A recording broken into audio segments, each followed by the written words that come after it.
BSI, scene is safe. I've been called to the scene of an NOI of potential allergic reaction at a restaurant. There's only one patient present. However, that one patient is showing signs and symptoms of potential anaphylaxis. So I will be calling ALS for additional support. My name is Colton. I'm an EMT. I'm here to help you today. What was the reason for calling 911? Okay. And is there a chance that you've taken some sort of fall today? Alright, gotcha. So the patient is complaining of difficulty breathing as well as swelling of the hands, but they have not taken any sort of fall today, so there's no likelihood of any sort of C-spine injury. Patient is a roughly 20-year-old male sitting in the knee-chest position on a bench outside of the restaurant that they ate at with their family. Their breathing does appear to be somewhat labored, and there is a little bit of wheezing going on as well. So now can you tell me your name? And do you know where you are? And what time of day is it? Perfect. And what was the most recent holiday? Awesome. So patient is fully awake and alert as well. And so I will be moving on to my primary assessment of the ABCs. And I'll be starting with the airway. Can you say ah for me? Perfect. So there's no swelling of the throat. And given that the patient is speaking to me, I know that their airway is patent.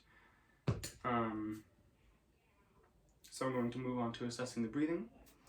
And chest rise and fall appears to be bilateral and regular, and chest expansion seems to be adequate.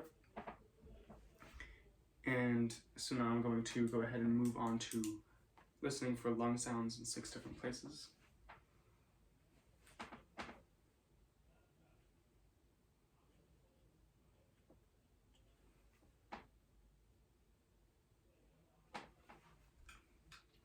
Lung sounds are bilateral, and but I can hear a little bit of that wheezing that I can hear the patient breathing with.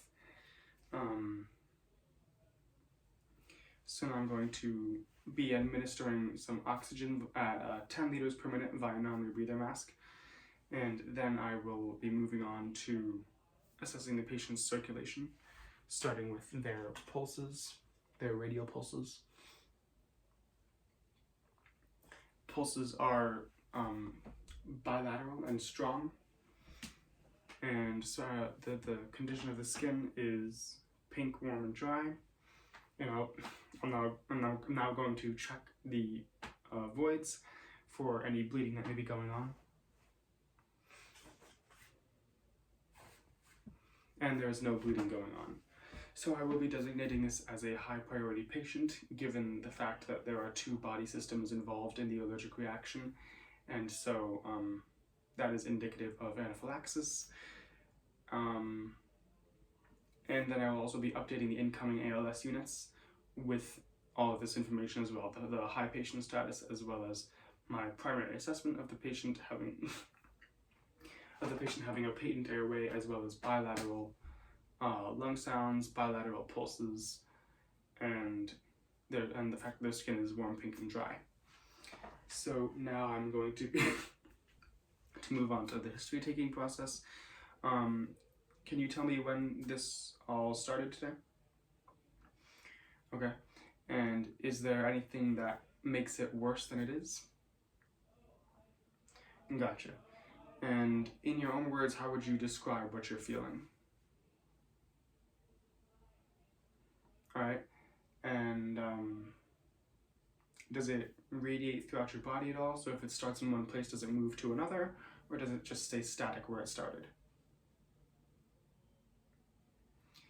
Gotcha. And with regards to the severity, on a scale of 1 to 10, with 10 being the worst, how would you rate the pain? Okay. And since the reaction started, have any of the symptoms sort of come and gone? Have they all just stayed perfectly consistent the whole time? Gotcha. And are there any other symptoms that you're experiencing today? Okay. What exactly is it that you're allergic to? Is it just one allergy? Is it more than one? All right. And do you take any medications? And do you have a history of allergic reactions like this? And what was the last thing that you ate or drank? All right. And what were the events leading up to the reaction? Was it just the meal, or was there anything else? Okay, perfect.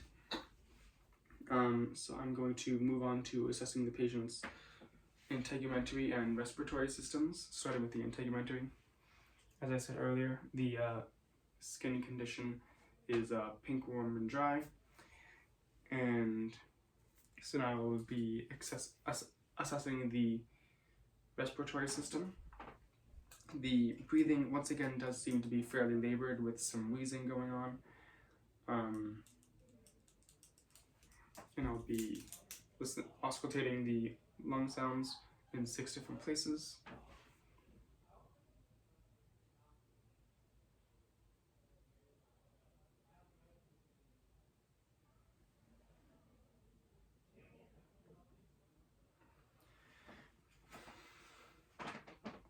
So patients' lung sounds are bilateral, but again with more of that wheezing. And the patient does not have a history of asthma or COPD. So now I will be moving on to taking the patient's vital signs, beginning with the blood pressure.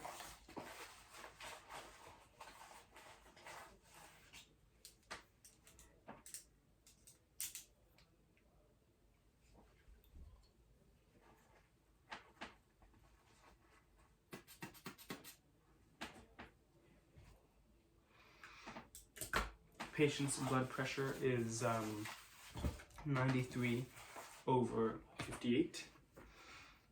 And so now I'm going to take the patient's pulse.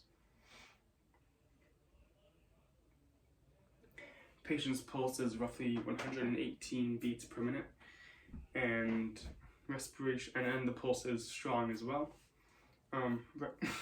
Respirations once again appear to be labored and are about 32 respirations per minute. Now I'm going to be assessing the patient's pupils.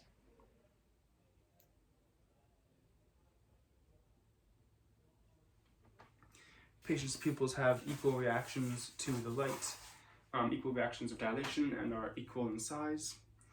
So also bilateral reactions, of course. Now I'm going to be taking the patient's pulse oximetry, oxygen saturation, and the pulse oximetry comes back at 91%. So now I'm going to be administering an EpiPen to the patient, and throwing the needle into a sharps bin. And now I'm going to transport the patient to the hospital, while of course continuing to administer 10 liters of oxygen per minute via non-rebreather mask. And I will be reassessing the patient's vitals every 5 minutes, given the fact that they are a high priority patient. And I will be giving a report to the hospital with all of the patient's vital signs, as well as all of the interventions I've administered to the patient, such as the EpiPen and the oxygen I've been giving as well. And a report of what caused the reaction as well. And that concludes my patient assessment.